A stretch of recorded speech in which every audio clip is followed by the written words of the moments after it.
Bom, boa tarde, pessoal. Muito obrigada aí pelo convite de vocês do papo. Essa relação está ficando já duradoura, está ficando bem legal aí, me aproximar cada vez mais, né, do mundo do paisagismo, né, como fornecedores. Eu sou coordenadora do Centro de Biodiversidade lá no Legado das Águas. Eu sou engenheira florestal de formação, né, e estou ali no Legado há quase 3 anos agora. E a gente vem, né, atuando aí, vou trazer um pouquinho do contexto, o que é o Legado, né, porque é muito mais além do que um viveiro, né, quem esteve lá no Legado na visita técnica desse ano e do ano passado conseguiu conhecer um pouquinho do nosso trabalho. Então vou falar, contextualizar um pouquinho do que ele é, para depois a gente entrar aí no mérito do foco das nativas de Mata Atlântica voltadas para o paisagismo, tá bom? O Legado, né, então, é uma reserva de Mata Atlântica de 31 mil hectares. Hectares, né, assim, são 1 hectare é como se fosse um campo de futebol, né, para ter um parâmetro aí convencional para todo mundo, né? A gente fala muito em hectares quando a gente fala em áreas rurais e é uma reserva enorme, né, 31 mil hectares completamente conservado, não é comum, né, de mata contínua, somente de Mata Atlântica, né, um bioma já bastante degradado. E ele é administrado pela Reservas Votorantim, que é uma das empresas do portfólio das empresas da Votorantim. Uma empresa bem menor, né, dentro de um grupo que é bastante grande, trabalha com diversos focos de produção, né?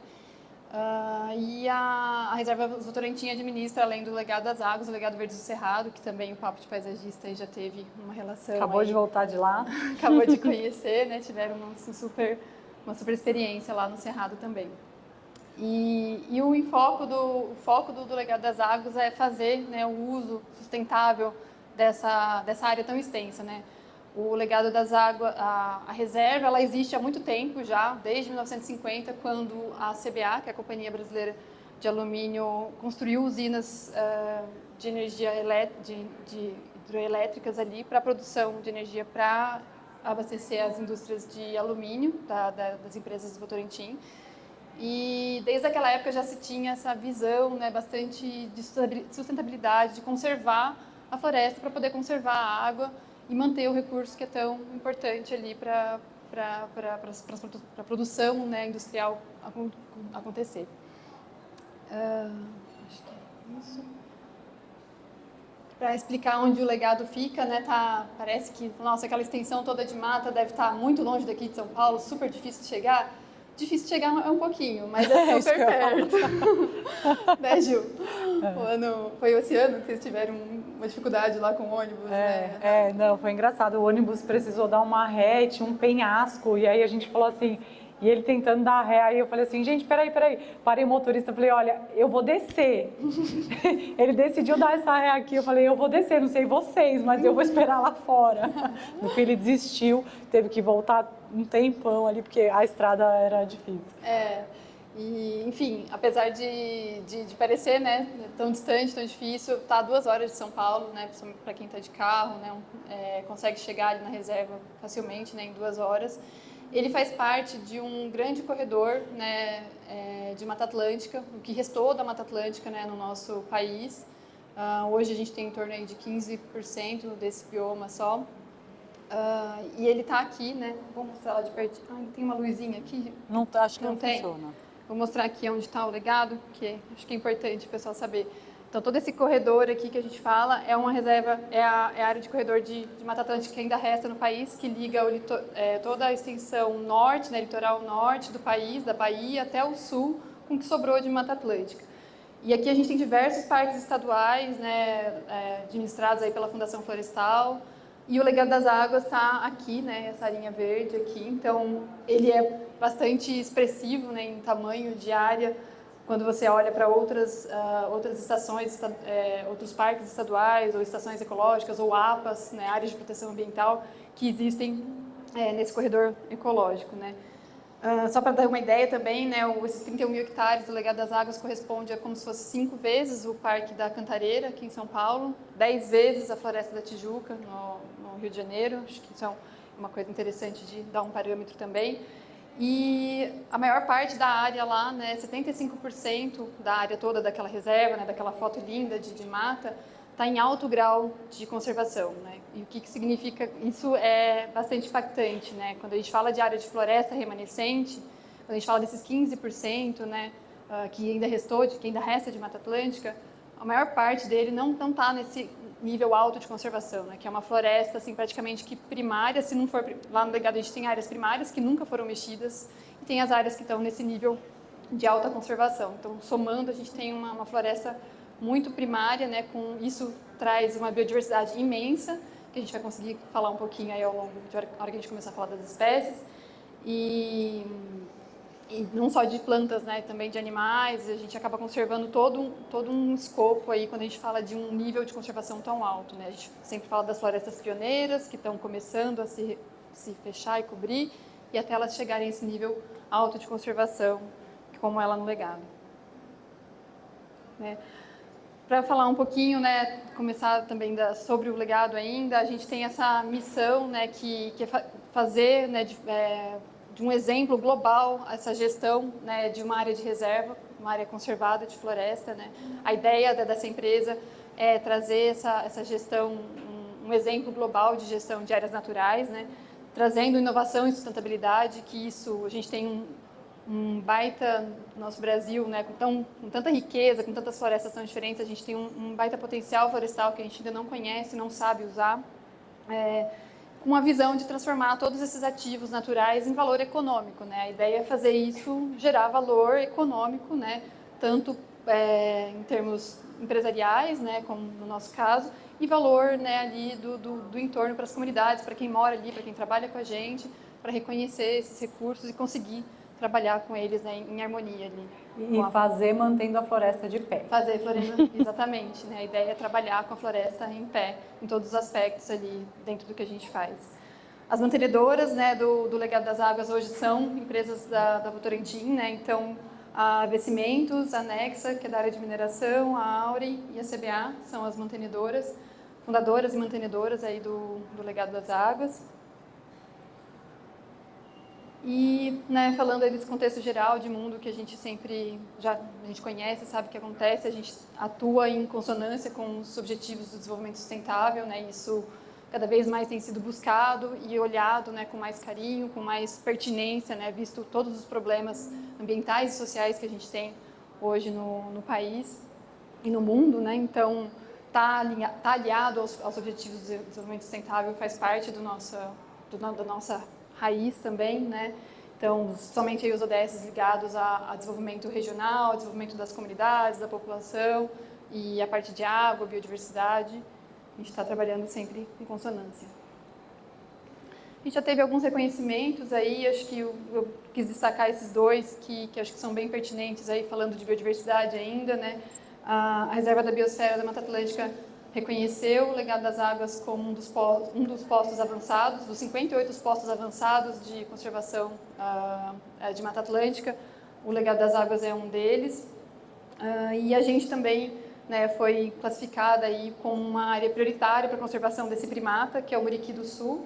É o maior primata, né, existente na América do Sul e é uma das populações, né, estão ali no Legado das Águas, estão conseguindo ficar ali no Legado das Águas por ter uma área tão vasta, né, em alta conservação, e a gente tem o privilégio de poder ver, né, constantemente. Infelizmente, acho que nenhuma das visitas vocês viram ainda o Muriqui, vocês viram bastante macaco prego por lá e tal, mas o Muriqui acaba sendo bastante avistado por turistas, pela nossa equipe lá no dia a dia, nas trilhas, então é muito bacana saber que a gente está contribuindo com isso também, né.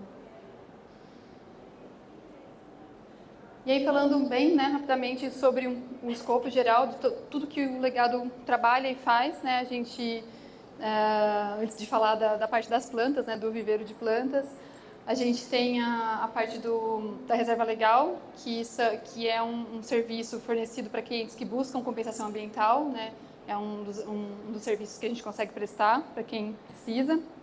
O Centro de Biodiversidade, onde eu sou coordenadora, e lá a gente trabalha com a produção de plantas nativas voltadas para a restauração florestal e para o paisagismo, né, de nativas. E também a gente atua na parte operacional da restauração ecológica, então a gente também tem clientes e faz trabalhos de restauração ecológica para fora do legado das águas, né, nas áreas degradadas. A biotecnologia, né, que com parcerias aí, universidades, enfim, a gente tem conseguido no passado e buscando, né, sempre desenvolver projetos aí da linha da biotecnologia, pensando que a gente tem uma biodiversidade imensa ali para ser pesquisada, olhada, né, e de repente trazer produtos inovadores através disso. O ecoturismo, que é um ponto super forte, que é o que traz toda uma estrutura lá para dentro do legado, né? Quem conheceu lá viu que a gente tem uma estrutura muito bacana para receber os turistas. Isso também acaba contribuindo muito com a conservação da floresta, porque se a gente está ali todos os dias, fazendo tudo corretamente, claro, a gente está mantendo aquela área, a gente está monitorando aquela área constantemente e acaba contribuindo muito para também manter essa área íntegra, né, e conservada como ela ainda é. Estudo do meio, que são trabalhos aí feitos com escolas, né, então de levar os alunos, as escolas que têm interesse em realizar trabalhos de campo lá no Legado das Águas, né, como um laboratório a céu aberto ali para se enxergar tudo o que acontece, né, em termos de meio ambiente. E a locação de espaço também é um dos serviços que a gente consegue prestar aí para quem busca áreas naturais como algum ambiente de locação. Bom, e aí falando do Centro de Biodiversidade, né, lá de onde a gente produz todas as plantas, por que a gente chama de Centro de Biodiversidade, né? Por que a gente não chama, por que não é simplesmente um viveiro, né? Desde o início da ideia, né, em 2012, quando o Legado das Águas começou a ser formado, né, que veio da área da sustentabilidade da Votorantim, dar um uso sustentável para essa floresta imensa, a parte verde, né, que é a prospecção, o olhar para a floresta, entender o que tem nela, o que acontece com ela, quantas espécies estão acontecendo ali, tem coisa em extinção, tem espécie que nunca foi vista, que está sendo descrita, enfim, tudo isso continua, de certa forma, aconteceu muito no início, mas continua constante no nosso dia a dia. Então, a cada ida a campo, a cada prospecção de campo, para buscar as coletas de sementes, para buscar os indivíduos que nos interessam aí para o paisagismo, para a restauração, a gente acaba descobrindo coisas não necessariamente novas, né, não são espécies ainda não descritas, mas coisas que não estão aí no olhar da sociedade, né? E isso é constante no nosso dia a dia, né? Inclusive para o paisagismo, é uma prospecção constante de chegar na floresta e ver que, de repente, aquele capinzinho tão quietinho ali no cantinho tem um potencial de substituir uma planta exótica que está sendo usada constantemente no paisagismo. E isso eu acho que requer muito da equipe em termos de conhecimento, né? Uma equipe técnica de campo, uma equipe técnica administrativa também. E por isso tudo ele não é só um viveiro, né? A gente está constantemente prospectando, olhando, entendendo essas espécies, tentando produzi-las, e isso é bem diferente do que um viveiro convencional faz. A gente produz a gente tem a capacidade no viveiro de produzir 200 mil mudas anos, mais ou menos. A gente pode produzir pelo menos 140 espécies. A gente não produz constantemente toda essa diversidade de espécies, tudo isso depende daí do que a mata consegue nos proporcionar a cada ano, né? Dependendo da frutificação, enfim, do que acontece.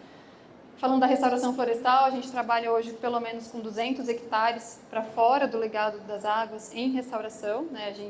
Os projetos nossos de restaurar florestas onde não existem florestas, hoje está aí nessa linha de 200 hectares e em expansão, né? A gente tem uma equipe de campo grande trabalhando. Nos arredores do... Nos arredores. Nos arredores, principalmente, por exemplo, quando eu mostrei ali no mapinha o Parque Estadual Jurupara, é um parque que a gente trabalha muito fortemente com a restauração. Apesar de ser um parque estadual, ele tem diversas áreas degradadas lá dentro, né, de uso fundiário do passado e que a gente está restaurando. Fora, ali no entorno do Legado das Águas, a gente está indo para regiões já mais de outras fitofisionomias de floresta, né, não só com a Umbrophila densa ali do Legado, mas também com outras áreas florestais. Por exemplo, na região de Votorantim, que a gente tem projetos ali da Vecimentos de restauração florestal também. E acho que um ponto interessante de comentar, que quem já conhece um pouquinho das plantas do Legado, já conheceu lá, a gente tem o sistema do Código Verde na nossa produção, que é um sistema de rastreabilidade das plantas. Então, as plantas levam sempre um QR Code durante a produção, que traz um aspecto de qualidade, né, para um produto verde, o que não é convencional, né? Eu não conheço nenhum viveiro que tem isso até hoje. traz aí uma clareza, né, sobre todo o processo de produção, desde onde aquela sementinha saiu da matriz lá na mata até o produto final, né, tá pronto e disponível para o mercado. Então, esse é um diferencial também que tem desde o início do viveiro. E aí, falando, né, enaltecendo um pouco mais sobre esse aspecto do porquê Centro de Biodiversidade, né? Aqui nessa foto está uma orquídea que é considerada extinta, era considerada extinta na natureza, né, até a gente redescobri-la ali nas áreas do legado, a Octomeria estrelensis. Ela é uma orquídea desse tamanhozinho, né? Acho que algumas pessoas... Eu comprei, eu tenho a minha. Floriu a sua, Ju? Não. Ainda não. As nossas floriram lá agora, acabaram de acabar a floração. Mas ela vai ter o tempo dela de adaptação em São Paulo. E a gente redescobriu essa espécie, né? A gente conseguiu a planta toda é desse tamanho, assim. Não sei qual que é o tamanho da flor ainda, mas a flor dela toda... é mais ou menos desse tamanhozinho, assim. É muito linda. E de uma delicadeza imensa, né? A gente tem muitas espécies de mini e micro orquídeas lá no legado. Não são essas orquídeas convencionais que a gente encontra por aqui. Quem conheceu o orquidário lá também pode se maravilhar com o tamanho micro que a gente tem de algumas flores. É muito bacana. E aí, né, de novo, quanto isso enaltece o trabalho que a gente faz, né? Então, quando que um viveiro que estivesse simplesmente produzindo mudas iria, de repente, encontrar uma orquídea que está em extinção, conseguir reproduzi-la, que foi o que aconteceu. A gente obteve um fruto das espécies resgatadas. Desse fruto a gente fez com um laboratório parceiro, um viveiro parceiro, in vitro, a reprodução da espécie, conseguiu realocar parte dessa produção de volta na floresta para tentar trazer, né, mais indivíduos, já que ela tem essa caracterização de extinção. E algumas estão lá com a gente, né, para fim comercial também, aí como já chegou em algumas pessoas, felizmente, né. Então, daí, né, o porquê de um centro de biodiversidade. E aí, né, finalmente entrando mais no nosso foco aí da conversa, que são as nativas para o paisagismo, eu vejo que a gente tem que pensar em alguns aspectos, assim. Talvez esses aspectos não sejam só para o nosso viveiro, só para a nossa situação, só para o legado das águas, mas são aspectos que a gente tem que olhar para um todo, acho que hoje no mundo, no contexto de mundo, para todo serviço, produto que a gente quer colocar no mercado, qualquer serviço que a gente quer fornecer. O primeiro deles é a responsabilidade socioambiental.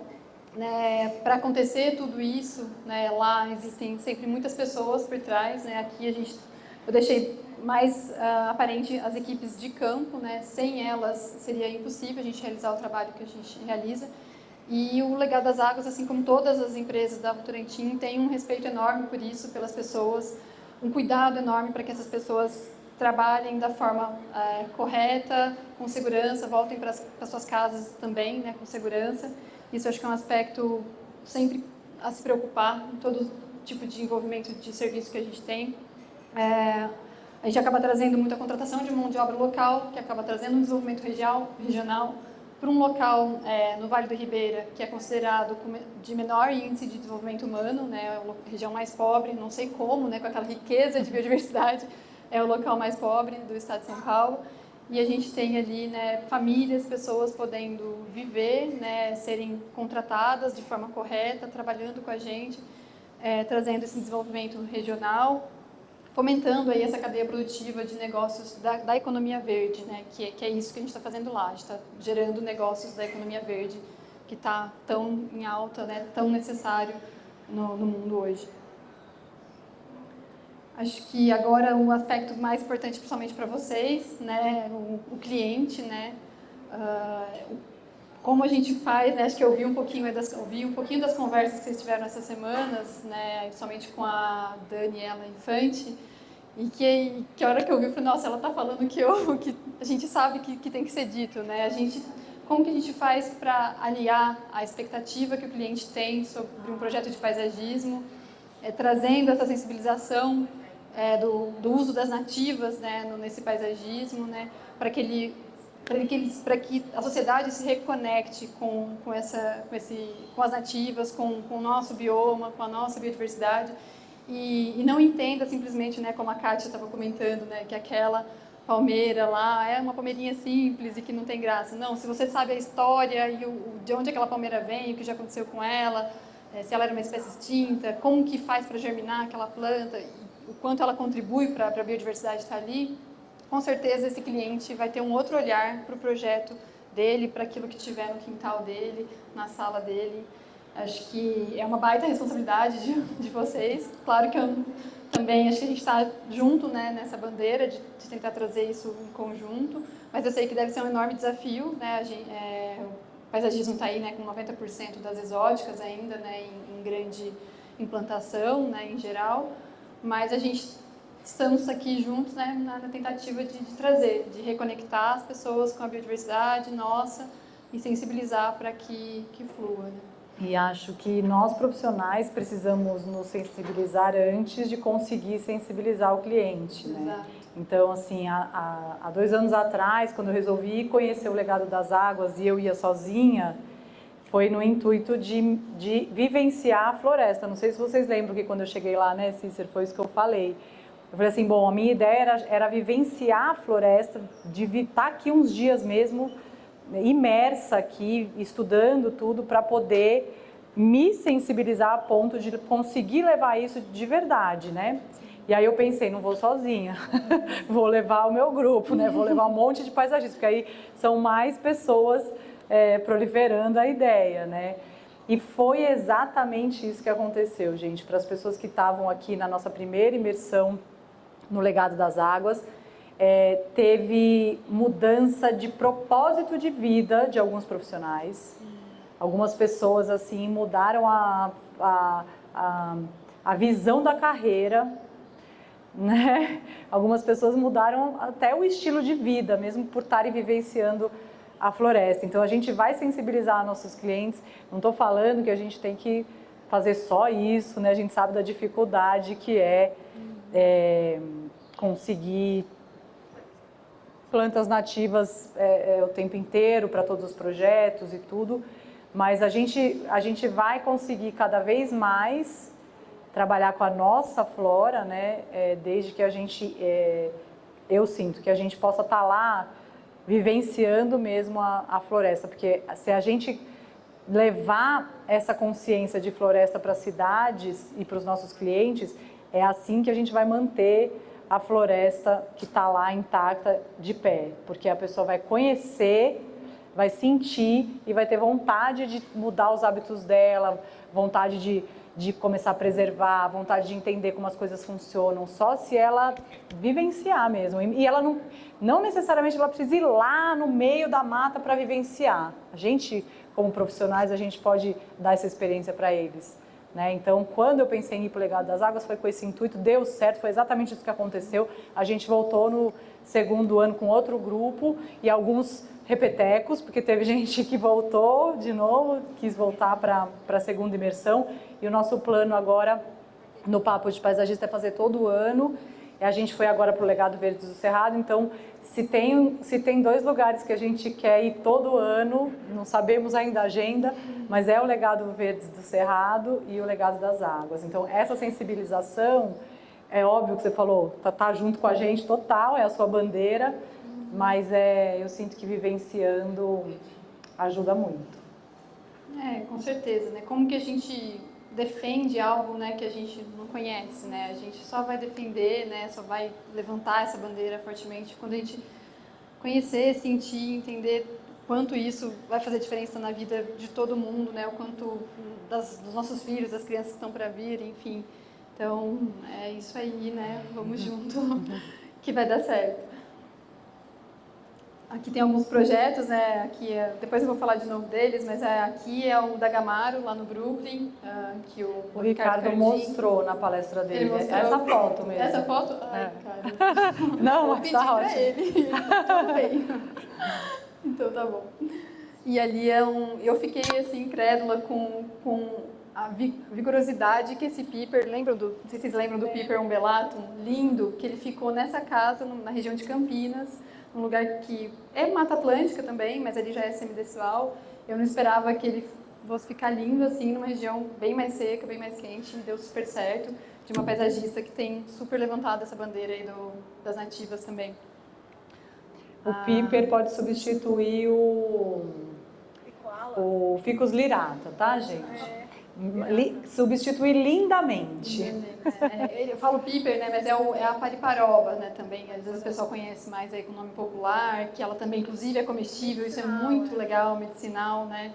Acho que tem esse outro apelo também, para além das nativas, os jardins que podem ser aí medicinais, comestíveis, enfim, muito interessante. Tem um aspecto super impactante aí também, que é a questão dos biomas, né? A gente estava falando exatamente disso um pouquinho antes aqui, vocês acabaram de voltar lá do Cerrado, né? Isso é uma coisa que a gente lida muito na restauração florestal, de olhar para o entorno primeiro, né? Ver como que está aquela área degradada, aquele lugar que eu vou restaurar, ali eu vou trazer uma floresta de volta, entender o que está acontecendo com aquele lugar e aí propor as espécies, propor o manejo, a forma como eu vou entrar, as metodologias. E o paisagismo, claro, que com todas as ressalvas, aí, o paisagismo felizmente tem uma possibilidade muito mais ampla por poder trabalhar com irrigação, por poder trabalhar com outros aspectos, mas o paisagismo tem acaba tendo essa função também, né, de olhar para o entorno e de repente eu vejo que ali é tudo encharcado, o que eu posso pôr ali, né, que vai nativo, que vai enaltecer aquela área encharcada e trazer a beleza de áreas mais encharcadas. Ali é muito seco, é rupícola, tem pedra para todo lado. Que espécies que eu consigo colocar? A clúzia, a caliandra, elas vão bem ali. No legado elas vão, no meio de pedra. Todos os palestrantes que passaram aqui dos convidados falaram sobre respeitar o lugar onde a gente está, né? Você vai fazer o paisagismo ali, a primeira coisa é respeitar o bioma local, sim, obviamente, para você não ficar brigando contra e para as coisas darem certo. Todos eles falaram isso, né, gente? Então, você acha que é o primeiro passo, é a gente tentar ver o que acontece sempre ali, olhar, né? Conseguir, né? Assim, claro que a gente tem situações muito antropizadas, né? São Paulo é uma área assim, majoritariamente aí de umbrófila densa, né? De uma vegetação de umbrófila densa como lá no legado, né? Com a transição aí encerrada em algumas regiões, mas a gente tem uma selva de pedras, um outro nível de umidade, outras coisas acontecendo que de repente a gente vai, claro que sempre adaptar espécies. Não vão ser só as espécies mais da umbrófila, vão ser espécies, de repente, em alguma situação de cerrado também. Mas ter esse olhar, né, antes de tudo, fazer esse diagnóstico do local antes, acho que é sempre muito pertinente, né, é um fator importantíssimo. E aí a gente consegue, de repente, né, dentro de cada situação, resgatar aí as espécies, o leque de espécies que eu vou trabalhar e que eu vou ter mais sucesso no projeto também, né. Acho que tem um ponto muito importante das nativas, que é isso de já demandar menos em relação, por serem plantas aqui, terem crescido, né, no ambiente.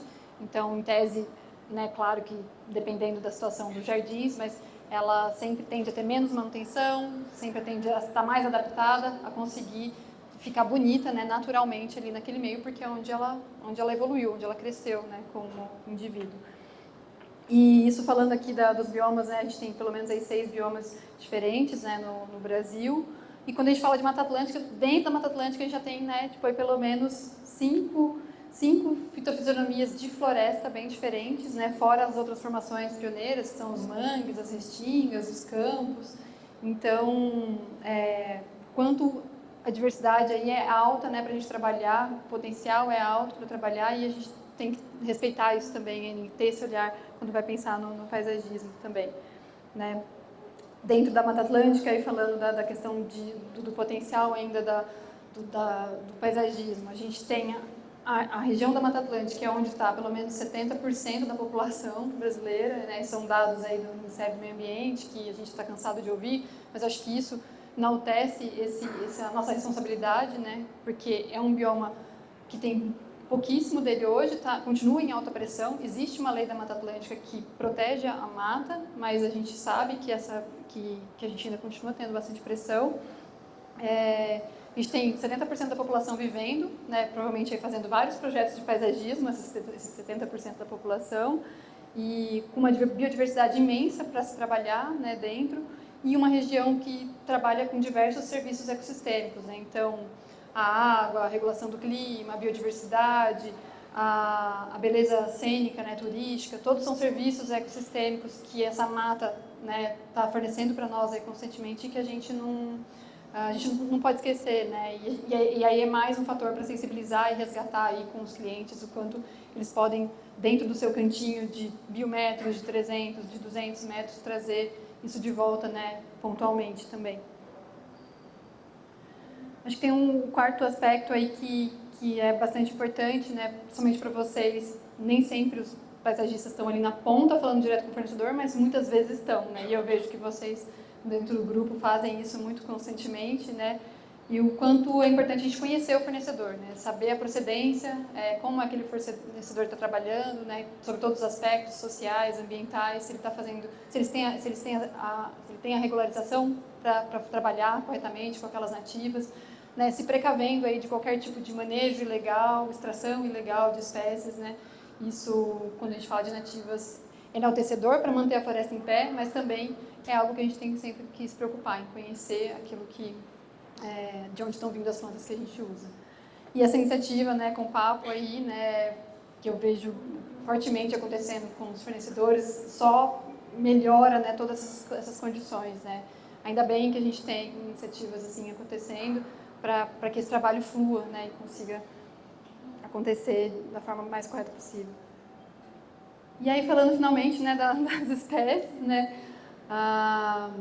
no legado a gente tem uma lista bastante extensa de espécies para se trabalhar. O que a gente tem uma certa dificuldade lá quando o pessoal nos procura, eu quero planta de sol, planta que fica no sol e que aguenta sol. A gente tem bastante arbóreas, claro, né, que ficam aí a pleno sol, mas o nosso foco principal lá não são nas arbóreas, principalmente de grande porte, né, o que a gente tem de arbóreas se atenta mais às frutíferas. E quando a gente fala das arbustivas, né, que é o nosso leque de plantas de produção mais intenso, a gente tem poucas espécies porque o legado das águas é uma área tão conservada, né, tão primária, que a gente tem bastante espécies de sombra, né? Tudo que a gente tem de arbustiva, de herbáceo, são plantas de subbosque, que estão nos estratos dentro da floresta, e com isso a gente acaba tendo um leque reduzido de plantas de sol, mas não menos importantes de se trabalhar e que podem super adaptáveis aí pelo que eu tenho visto, né, nos projetos. Falando aí um pouquinho mais especificamente, principalmente acho que a carqueja, a clúzia, as melastomatáceas, né, que são aí a quaresmeirinha, a orelha de onça, a orelha de urso, elas têm se mostrado assim super coringa para trabalhar nos jardins, em áreas de pleno sol, bem facilmente. E essas são assim dentro desse grupo, né, das fontes de sol as principais aí que a gente trabalha. A gente tem um enorme potencial com as espécies de mirtáceas, as frutíferas, né, as arbóreas, aí, mirtáceas frutíferas da Mata Atlântica. E eu acho que isso, né, a gente também já conversou, e pela palestra também das pessoas que passaram com vocês esses dias, deu para perceber o quanto que é importante a gente trazer isso para os jardins, né, os pomares não serem mais os pomares com mamão, com laranja. Tudo bem, né? Tudo bem as frutas estarem ali, mas a gente tem uma infinidade de espécies nativas que a gente não conhece, nem eu estou conhecendo agora, algumas delas, inclusive, primeira vez que estou pegando frutificação, que eu trouxe principalmente o grupo das mirtáceas, porque é o que mais ocorre lá para a gente tem uma eugênias, né? Da linha das pitangas, assim, a gente tem uma infinidade de espécies, algumas que a gente já está produzindo bem, está conseguindo, inclusive, frutificar, tê-las frutificando nos vasos, e outras que a gente ainda está, né, domesticando, né?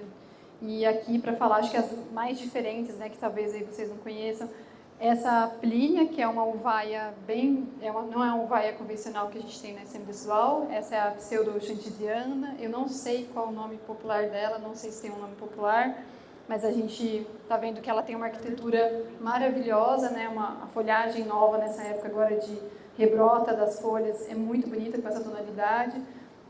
E eu falo muito da Eugênia crúprea para todos os paisagistas e quem vai lá com a gente para a gente conhecer, que é essa pitanguinha que lembra uma grumichama, né? Ela tem esse frutinho pretinho aqui, e ela tem uma arquitetura muito bacana também, assim, para se trabalhar em pomares, em jardins, de repente até em vasos. A gente está com elas todas aqui em vasos já há algum tempo com a gente e vendo que elas ficam muito bem, muito adaptáveis. Inclusive, trazendo o ponto da biodiversidade, aqui ficou pequenininha a foto, mas a gente tem um ninho de sabiá que faz ninho lá com a gente de vez em quando nessas arbóreas. E agora, nessa última semana, os ovinhos que estavam lá nasceram, eles estão lá crescendo no meio das eugênias. E acho que o ponto mais forte, né, que a gente tem para trazer da umbrófila, né, da floresta lá do Legado das Águas, que é a umbrófila densa, que tem tanto essas espécies de sombra, aqui não estão todas elas, claro, eu trouxe bem pouquinhas, né, mas a gente tem uma infinidade muito grande aí das folhagens de subbosque para se trabalhar, né. Aqui eu falo aqui basicamente das helicônias e das marantas, que são espécies bastante coringa utilizadas amplamente, mas a gente tem muitos filodendros diferentes dos filodendros convencionais, dos amazônicos, né? Existem os amazônicos que estão em alta, que são sempre usados, a gente tem muitos outros filodendros lá no Legado das Águas, que a gente está domesticando, está entendendo, né, o quanto eles vão ser adaptáveis nos projetos. A de corisandra, enfim, que tem essa floração muito bonita. Antúrios, né? Os antúrios, as espécies aí, as aráceas em geral, né? A gente tem muitos antúrios, filodendros, que são bastante versáteis aí para essa questão, inclusive, de parede verde, né? A gente está viu com a parede verde que fizemos lá junto com vocês, no legado, quanto eles têm esse potencial de beleza para a parede verde. E aqui tem, assim, eu dei um enfoque aqui nas principais que a gente entende que tem um olhar de implantação de mercado. Mas existem muitas outras, né? Vocês viram lá com a gente outras espécies, né? A gente tem depois um book de ornamentais nativas que a gente já compartilhou com o Papo, mas a gente pode compartilhar aí com quem tiver interesse dessas outras espécies também, para vocês conhecerem mais e quiserem tirar dúvidas com a gente. Essas todas você acha que para subbosque ela dá? Todas, sim. Para subbosque, todas, sim. Já a de corisandra, inclusive, para áreas mais úmidas, ela vai muito bem para áreas mais úmidas, né? Algumas helicônias não tanto, a calateia já fica bem mais em áreas úmidas, enfim. A samambaia do brejo, bastante coringa também, né? Que ela fica no sol, ela fica diferente, mais ereta, fechada no sol, e nas áreas mais úmidas, mais abertas, então ela tem um comportamento diferente. Tem bastante versatilidade aí nessas espécies de sombra. E eu acho que o maior enfoque nosso agora, né, que acho que desde quando até o pessoal do Papo esteve lá com a gente vem trabalhado em cima e agora finalmente a gente está conseguindo trazer efetivamente para os projetos, é a samambaia sul, né, uma espécie de enorme potencial, né, para o paisagismo. Ela não é uma samambaia convencional como as outras, né, a gente sabe disso. Do grupo das pteridófitas, então são plantas bastante rústicas, né? Então elas são milenares, né? Foram os primeiros grupos de plantas que se adaptaram na evolução das plantas para se tornarem plantas vasculares, né? Para depois a gente começar a ter árvores. Então isso já dá uma pincelada de uma ideia de que é uma planta bastante, claro que no caso da samambaia sul, nossa, lá ela ocorre em área úmida, mas ela é bastante bruta, rústica, né? E ela germina... Highlander. Eu chamaria de Highlander. Por toda a extensão do legado lá nas estradas, ela é coberta, né, dessas samambaias. Essa samambaia sul, também para explicar, ficar bem claro, porque pode dar essa pontada de dúvida, não é a xaxim, né, que é a convencional, que já foi muito extraída ilegalmente, né, que é a Dicksonia seloviana. Essa espécie nossa lá que ocorre bastante são das ciateias, né? São muito parecidas, mas é outro gênero, é outra espécie completamente, né? Não tem nenhuma relação com a Dicksonia seloviana. E a gente finalmente conseguiu, né, trabalhar com o órgão ambiental de regularizar uma situação de manejo dessas espécies. Então, hoje a gente não consegue produzi-las através de esporos, né? Porque são espécies que se reproduzem por esporos. Mas a gente trabalha com elas em uma situação de resgate. A gente tem muito dessas plantas nas estradas. A gente faz a manutenção das estradas constantemente, lá dentro do Legado das Águas. A gente conseguiu regularizar com o órgão ambiental que, ao invés de perder esses indivíduos no momento da manutenção das estradas, a gente resgata e realoca aí, né, traz com a diversidade nos projetos de paisagismo, restauração florestal. Então, em vez de perder, né, essa beleza que a gente tem aí natural, a gente pode realocar nos projetos. Existe ainda o ponto da adaptabilidade, a gente está começando a entender, a gente trouxe alguns indivíduos já para São Paulo, foram alguns para BH, que eu estava comentando com as meninas, para Casa Cor. Eu acho que ela vai ser uma espécie aí, com certeza, que vai estar muito nos próximos projetos, né? E aqui um pouquinho só, né, para finalizar aí alguns dos projetos mais recentes, né, que a gente tem tido um feedback, um retorno dos paisagistas que estão sempre em contato com a gente, né. Essas aqui são todos em Campinas, todos com espécies nossas lá, né? O Piper de novo aí, mostrando o quanto ele é versátil e fica super bem, mesmo numa região tão mais quente, tão diferente que a nossa, né? Qual que é essa? Opa. Bem cheia? Aqui é a helicônia farinosa. Aqui atrás, até no, aqui é a palmeirinha Icá, que eu estava falando. Ela ficou muito linda também, muito bacana, se deu super bem nesse local aí também. Aqui as geonomas, lembra que a gente estava falando a geonoma é uma Tá no palmeira. sol essa geonoma? Tá no solo. Aqui eu acho que ela tem uma irrigação. No sol. Não, tá numa meia sombra, que é a entrada de uma casa. Aquela mesma entrada que eu tinha comentado antes é uma outra entrada, mas aqui é a parede da casa, então ela está numa meia sombra. Muito linda, né? A gente tem a geonoma poliana e a geonoma elegans, que são duas espécies de palmeirinhas pequenas, de área de sombra, que aí não vão virar palmeiras enormes, são muito legais também para esse tipo de composição. E aqui um pouquinho da Casa Cor de BH, que também foi o espaço da Nana. Foi ela que levou bastante. Ela foi pro legado com a gente, aí ela resolveu fazer o ambiente dela, mudou o projeto, resolveu fazer o ambiente dela todo com nativas. Foi muito legal. Não, foi um caminhão de plantas. Literalmente foi um caminhão. Foi assim, um parto para esse caminhão ir para BH, mas deu certo. E foi muito legal, né? Porque você foi lá ver na Casa Cor? Não consegui ver. A gente foi. Valeu a pena. Que bacana, que legal, é bom saber. E aqui lá de novo, aqui no Nagamaro, lá do Cardim, né, que tá já agora finalizado. Você viu? Eu ainda vou lá, quero ir lá com a equipe, né, porque eu estava em férias agora e eu quero ir lá com a equipe pra gente ver. Falta a Samambaia Sus irem para lá também, ele está esperando um sombreamento ficar mais legal ali, para daí depois desse verão, ou no meio desse verão, a gente levar a Samambaia Sus. E vai uma rinca de Samambaia Sus para lá. A gente quer ver como que elas vão. E esse jardim é público. Esse jardim a gente vai poder todo mundo usar e frequentar. Acho que essa é uma grande vitrine, né, para quem quer trabalhar com nativas.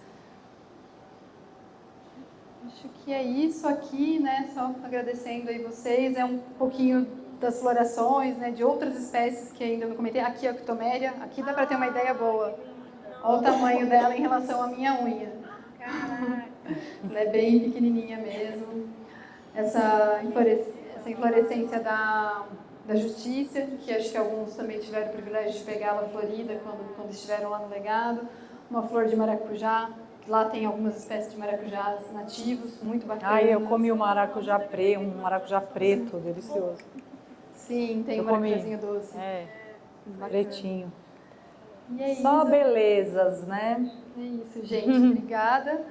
Austromélia, né? Austromélia, sim, aqui. Eu lembro dela. Sim. Essa aqui a gente encontrou recentemente numa área de bastante pedra, né, a pleno sol, e a gente ainda falta testar, né, colocar em projetos aí para ver o quanto ela é versátil e vai bem, mas uma floração bem bacana, né, fica um campo todo florido só dela, e a gente colocou na tiny house, né, estamos lá esperando ela tá se formando lá no projeto que fizemos em conjunto, e tá ficando legal, eu acho. Ela tá ficando gente, legal. dando notícia, para quem não sabe e para quem participou, a gente fez um projeto colaborativo lá no Legado das Águas. Quando a gente estava indo para lá, eles estavam instalando uma tiny house, lá uma casa sobre rodas, porque já tem aquela casa flutuante que é famosinha no Instagram, vocês sabem? Já viram? E aí eles estavam instalando uma sobre rodas numa área de beira, né, de represa, assim, mais no alto. Uhum. E aí a gente estava indo para lá na época, na primeira visita, e aí a gente decidiu fazer um concurso entre os paisagistas que estavam lá para projetarem o paisagismo do entorno dessa casa, dessa tiny house. Aí o grupo se uniu tanto e a viagem foi tão gostosa e a gente ficou tão junto que chegando lá a gente não viu sentido em concorrer. Aí eu propus da gente fazer um projeto só colaborativo, que foi assim o máximo, uma experiência maravilhosa, a gente se divertiu muito e aí o local que é todo de solo pedregoso assim, está sendo implementado aos poucos, né, por conta da dificuldade de acesso, de tudo, de maquinário, e está quase, a gente meio que terminou a implantação, né, mas está quase desenvolvendo a ponto da gente conseguir fotografar e começar a divulgar esse projeto, que foi o primeiro projeto em equipe, né, de vários paisagistas que não são concorrentes, né, porque aqui estão no Papo de Paisagista, unidos, e foi um projeto muito legal, né, e eu tô doida para começar para fotografar e para começar a divulgar o resultado. Sim, e uma coisa que vale muito lembrar, né, que foi o primeiro projeto também de paisagismo dentro do Legado das Águas, né, assim, e a gente, com a nossa equipe, que não é uma equipe que entende de implantação de paisagismo, então isso foi muito legal pelo envolvimento da equipe, de aprender sobre aquilo. E aquilo que a gente comentou no começo, né, de olhar para o entorno, o diagnóstico do local, falou, nossa, mas qual que é a preocupação no legado, né? Já está numa área super conservada, não vai ter problema de nada. Eis que muitas das espécies que foram colocadas lá foram super predadas por quem? Animaizinhos. Por um animalzão, capivara, anta. Anta de 300 quilos, né? As antas adoram as espécies de melastomatáceas, né? Então, a quaresmeirinha, a orelha de onça, até a clúzia, que eu não achava que ela ia... Ela mandou ver na clúzia. Então, a gente tem uma... Mas não é que ela poda e deixa um pouco, e deixa uma porcentagem de folhas para a planta conseguir brotar. Ela come até o talo. Come até o talo, assim. E assim, foi uma super surpresa. Eu já sabia da ocorrência das antas, a gente trabalha com restauração florestal ali por perto, né, no Jurupará, e a gente tem esse problema. As figueiras a gente não pode pôr na restauração, as melastomastáceas a gente não pode pôr porque as antas adoram. Eu tive problema com gado a minha vida inteira, mas nunca tive problema com anta. Essa foi a primeira vez.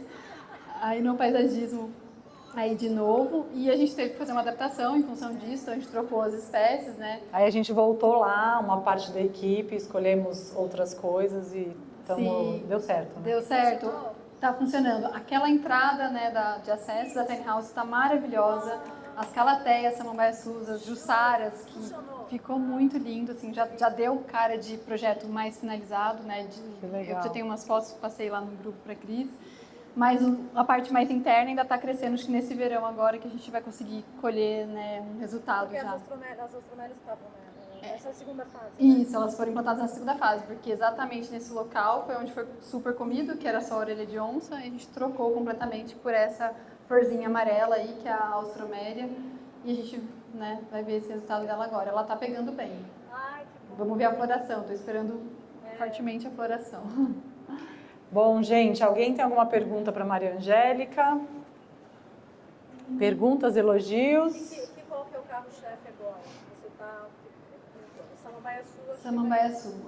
Sim, claro que as outras espécies continuam, né? A gente está, como eu tenho falado aí, é muito difícil trabalhar em larga escala, ter grandes produções de tudo isso de espécies, é impossível. Vocês conhecem por viveiros, vocês sabem que os viveiros não conseguem trabalhar com tantas espécies assim, quando a gente fala de vasos, pronto, e a gente não tem ali uma área gigantesca no viveiro também, mas a Samambaiaçu é o nosso grande foco agora, né? A gente está mantendo o carro-chefe das de sol ali que eu comentei, né? Nas plantas de sol, o Samambaiaçu para sombras e aquelas folhagens em geral, né? De sombras, marantas, as helicônias, calateias, a gente tem mantido, né?